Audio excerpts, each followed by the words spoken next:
Yo, how's it going? So, I recently got recommended this video, and in this video, I know that it goes further deeper into the whole Khashoggi assassination, the whole Saudi Arabian, like just the crazy power trip they're on, like the whole bloodline for the family. And so, yeah, let's just get started. Tuesday, October 2nd, 2018. A journalist named Jamal Khashoggi from Saudi Arabia enters the Saudi embassy in Istanbul. His Turkish fiancée Hatice waits outside. Jamal shouldn't take too long. He's just picking up a document that will allow him to get married soon. Jamal had been to the embassy before to request the documents, and today all he had to do was pick up a simple envelope. Outside the embassy, Hatice waits until minutes go by. A few minutes turns into an hour, and she starts getting worried. You see, Jamal Khashoggi wasn't just any ordinary journalist from Saudi Arabia. He was a journalist that was a little bit too critical of the Saudi royal family. So critical, in fact, that he had to flee the country for fear of his own safety. He wasn't 100% sure that they were out to get him, but just in case, Jamal told his fiancée to call a contact of the Turkish president if anything were to go wrong, right before he entered the embassy. So there she was, waiting outside the embassy, not sure what to do. Should she call the number Jamal gave her? Or was she just overreacting, and that her soon-to-be husband will walk out of the building smiling any second now?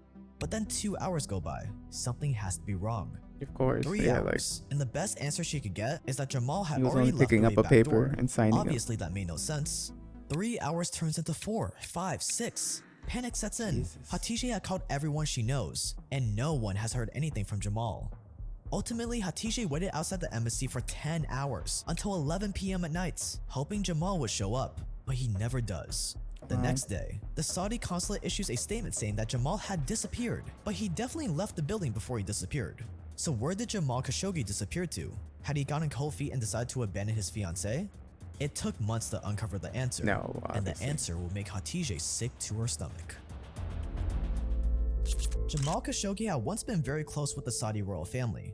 For decades, he reported on Saudi politics and even served as a government advisor. But starting in the mid-2010s, something changed. Jamal started criticizing the royal family, especially the new Crown Prince Mohammed bin Salman, or MBS for short. MBS holds absolute power over all of Saudi Arabia, second only to the king himself. And being critical of the royal family is a dangerous game to play in Saudi Arabia. Saudi Arabia ranks as one of the worst countries in the world for freedom of the press. One female journalist, Nouf Abdulaziz, was sent to prison for 3 years for reporting on women's rights. Wow. So in 2017, Khashoggi chose not to take any chances and fled to the US. But instead of keeping a low profile, moving to America, the land of free speech and free press, must have emboldened him, because he kept writing even more articles online and for the Washington Post. He kept poking the bear.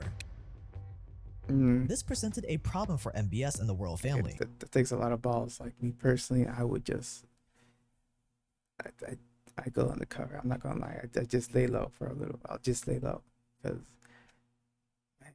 But yeah, no, Khashoggi has balls, dude. Like, he was willing to do it. What precedent would this set if journalists thought that they could just criticize the royal family, flee Saudi Arabia, keep criticizing them, and get away with it? Their subjects wouldn't take the royal family seriously anymore. Something had to be done. Jamal Khashoggi needed to be used as an example of what happens if you mess with one of the richest bloodlines in the world. September 28, 2018. Jamal Khashoggi visits the Saudi consulate for the first time to request documents he needs to get married in Turkey. Everything seems normal as the consulate official says that he'll have to come back after the documents are ready. But little did he know that the consulate has something else planned for him on his pickup day. On that day, several Saudi men arrive in Istanbul on a private jet and are driven to the Saudi consulate. Their Ambush. assignment? Bring Khashoggi back to Saudi Arabia to be punished for his criticism. But somewhere along the lines, plans changed, and within minutes of Khashoggi walking into the embassy, he was drugged. As he lay there unconscious, one of the Saudi men puts a bag over his head and suffocates him. From there, what happened was gruesome. They proceeded to chop Khashoggi's body into pieces, place those pieces in bags, and handed them over to a Turkish contact. We would later find out from American intelligence that Khashoggi's death had been ordered directly by Mohammed bin Salman himself, the Crown Prince of Saudi Arabia. The message was clear. No one messes with Mohammed bin Salman or the royal family. But that is not where the story ends. Because if you rewind this video, you'll notice a common denominator in almost every article we quoted. The Washington The Washington Post. Okay. Yes, the Washington Post was the news organization that allowed Khashoggi to continue slandering the obviously perfect and noble royal family after he fled Saudi Arabia. And the Post was also the most active on reporting on his unfortunate death, and they didn't shy away from blaming it on MBS.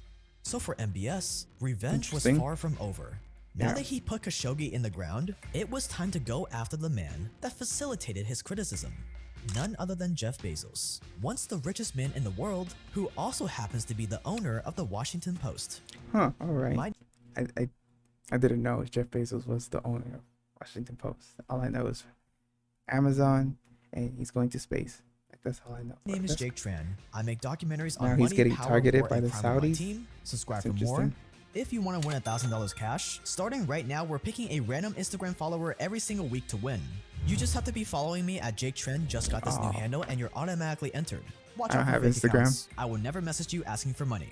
And this is Pegasus. Let's Pegasus.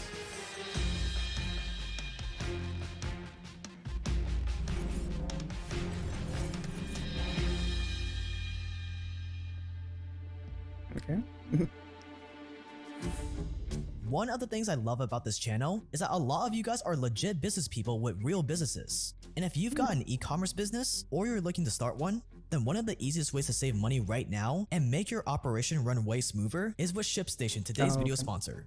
ShipStation is the fastest, easiest way to get products to your customers. Gonna There's a have to reason skip why more this than one. 100,000 e-commerce merchants use ShipStation. But I am going to That's leave 2 months of the easy, links right stress-free here. shipping for free. That's If shipstation.com/Jake. you're going to use this site, ShipStation. definitely use Make ship Jake's happen. site. Jake's Thanks to link. ShipStation for sponsoring this video.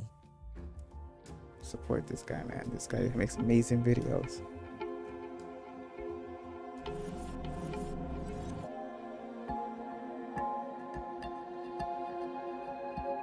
The blackmail. It's January 2020, and Jeff and Mackenzie Bezos have just announced their divorce. Almost immediately after, the National Enquirer drops a bombshell: the leaked texts between Jeff and Lauren Sanchez. Lauren Sanchez is definitely not Bezos' wife, Yeah, but the definitely. questionable texts between the two date back almost a year, I want long to smell before you. Jeff and his actual What the wife fuck, bro? split. And these texts came from Bezos' personal phone. Private texts no one was ever supposed to see. Jeff Bezos had been hacked. We're Yeah. talking about one of the richest men on the planet getting breached. If they were able to get their hands on his personal messages, what other sensitive intel about Amazon, his family, or his other companies Oh had no, been my hacked? porn history. He needed to find out how the breach happened. So, he sent his investigator to the National Enquirer. Their best answer? It came from Lauren Sanchez's brother. According to the magazine, Lauren and her brother were very close. So close that they often forwarded each other personal messages from their significant others. That's An weird. unlikely story, but that was the one the magazine was sticking with. But here's where things get interesting. The magazine was basically falling over itself to point the finger at Lauren's brother. But when Jeff's investigators dug deeper, something weird happened. The National Enquirer's parent company, AMI, stepped in and straight up blackmailed Bezos.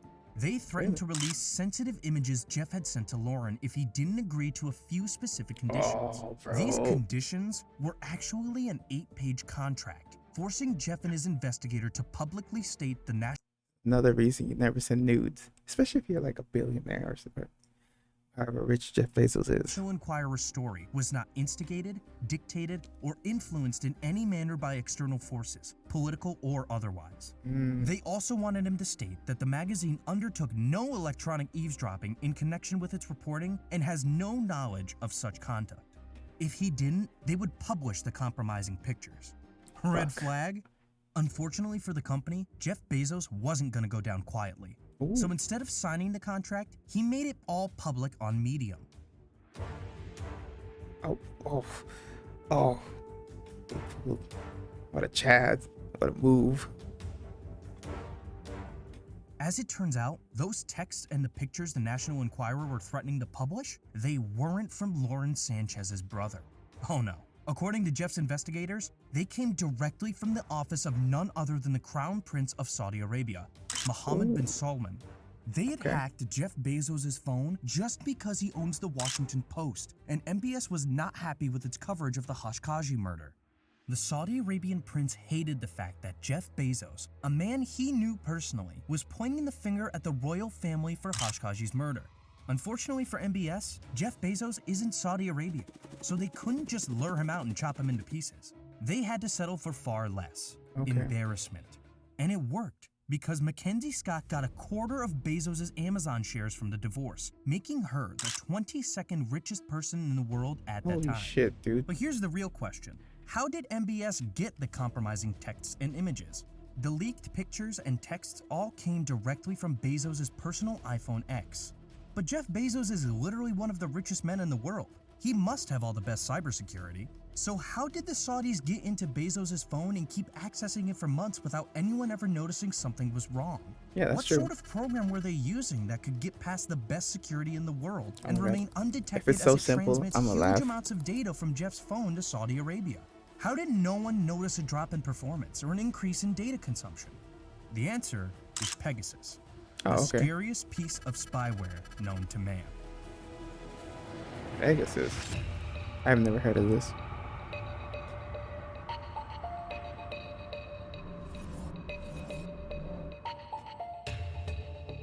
Oh, that's cheating. You're supposed to April solve it. 2018. Jeff Bezos and Mohammed bin Salman meet at an event in Los Angeles and exchange phone numbers. Over the next few months, the two send each other a few friendly messages, nothing significant. By May 2018, Jamal Khashoggi was regularly writing for the Washington Post, so the Saudis decided it was time to put the software to work on the Post's owner. MBS sends Jeff Bezos a video with a program embedded in it that would later download something called Pegasus 2. Pegasus Really? 2 is a very expensive, very advanced piece of spyware from an Israeli company called the NSO. We all know not to click on weird links or download random files from the internet, right? Right, That's how the yeah. hackers get you. You click on a link and bam, they're in your phone. But what if I told you one of the things that makes Pegasus unique is it doesn't even need you to click on anything? As long as the government has your phone number, they can have access to your phone. The best way I can put it to you is that if a government wants you from an informational point of view, wants to get into your phone, they have you. You might, typically you would get a text and you would open that text and that would download the little executable file. Or you would watch Yeah. a video and it would be in the video. But now the newest Pegasus systems, they don't even need you to do anything. They can send you a message on WhatsApp, and even if you delete it, even if you never open it, they can get in your phone. It's not your Whoa, regular dude, phone hack that's where you crazy. notice something's off with your operating system. No. Pegasus is a smart piece of spyware. Spyware on such an advanced level that unless you know exactly where to look and when, you could never find it. And even if you realize after the fact that you've been hacked, even then, I can't there's wrap my no head around guarantee this. you could find Pegasus. That's Holy because shit. it's built with a self-destruct option, where the guy controlling it can make it fuck, dude? disappear in a second and make it seem like it was never even there. Let's say you were targeted by the Mexican government, which happened a lot to people, and you have it on your phone, and you think you are being monitored in some way, so you get rid of your phone. You turn it off, you put it in the top drawer. Well, Pegasus will say, hey, this activity has just stopped. Self-delete. It'll self-destruct. So now you don't even have any evidence that it ever happened, even if you could get an FBI involved in it. Who the And once fuck it's on your made phone, this? it What can a access genius. everything. WhatsApp, Facebook, Telegram, Signal, even Oh, the no, not most Telegram. secure messaging platforms available aren't safe from the program. That's because Pegasus isn't trying to decrypt your encrypted Signal messages after they're sent. Instead, it's literally accessing accounts as if it was you using your phone. And Wow. that's not all. So they have your phone number, they have access to all your photographs, your messages, everything you Yep. send. Turn on your phone as a microphone right now in this room. Wow. Turn on your phone as a camera right now. And even it's so smart. Let's say it makes an audio recording of a phone call. And it doesn't download it right now. It waits until the phone is quiet and it's late night in the target destination, like in your home. It's late night, and then it downloads it at night so that you don't even see a reduction in performance, right? And then people who are sort of watching the Holy cost shit, dude. don't see spikes of all kinds of activity. And Pegasus does all this by using This a just selection of blew zero-day my exploits. mind. Basically, zero-day exploits are tiny bugs left by developers that gives hackers an opening. In this case, an opening into your phone. So, by using these 0 days or tunnels past your phone's security, Pegasus can worm itself into everything on your phone. Then it uses that access to collect everything on you. Your location, what you're talking about, who you're talking to, and what you're doing online. Nothing you do on or even near your phone is private anymore. And anyone in the world could be a target. Since its development in 2011, Pegasus has been used by the FBI, European governments, and even Mexico to bring down drug lords like El Chapo, break up a global child abuse ring, and stop terrorist plots. Whoa. But with so much power in one little that's a program, good thing, the though. temptation to But- use Pegasus for other reasons was just Yeah. too hard to resist. It is And true. this is how Saudi Arabia got to Jeff Bezos.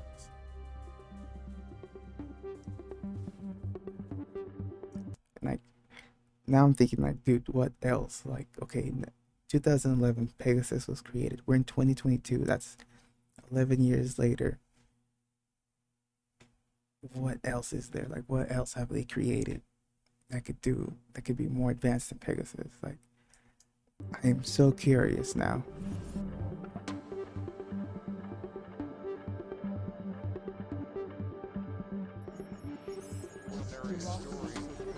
Circumstance did involve MBS, who's the Prince of Saudi Arabia, and he did send a text with a video to Jeff Bezos. They knew each other, they had met, they had exchanged phone numbers, and embedded in that video was a system that downloaded something that then later connects to a website and downloads something more sinister like Pegasus 2, a system that governments around the world use to get into your phone, and then they have full control of your phone. It's designed this way so that even if the phone is screened after every unusual message or attachment, there would be nothing to detect. After a while, the embedded program would reach out to a secret website from which Pegasus 2 would be downloaded. Once installed, Saudi Arabia had complete access to and control of Jeff Bezos' phone. Damn, dude. I wonder how much they had to pay for that shit. Oh,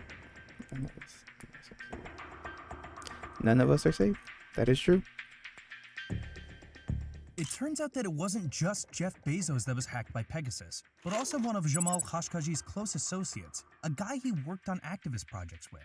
Jamal's ex-wife's phone was also accessed by Pegasus. And almost immediately after he was murdered, his Turkish fiancée Hatice had her phone hacked too, which means Jamal's phone was probably hacked too. Imagine we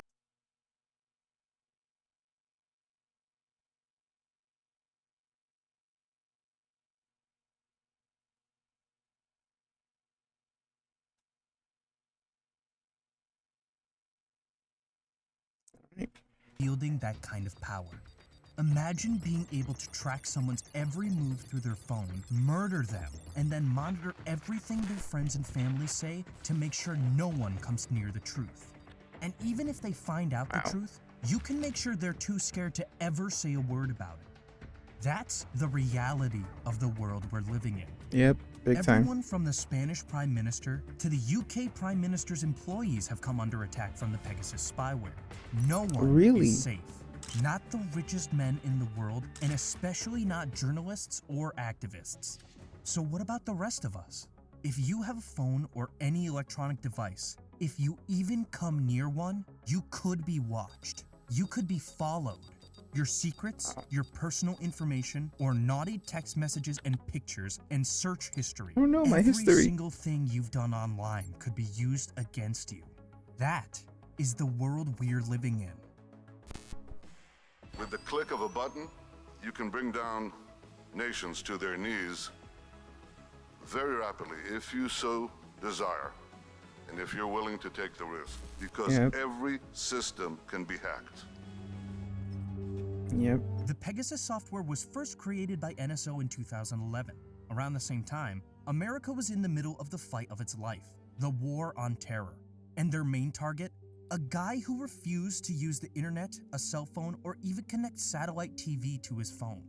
That man was Osama bin Laden. And without spyware like Pegasus, it took the US 10 years to track him down and kill him.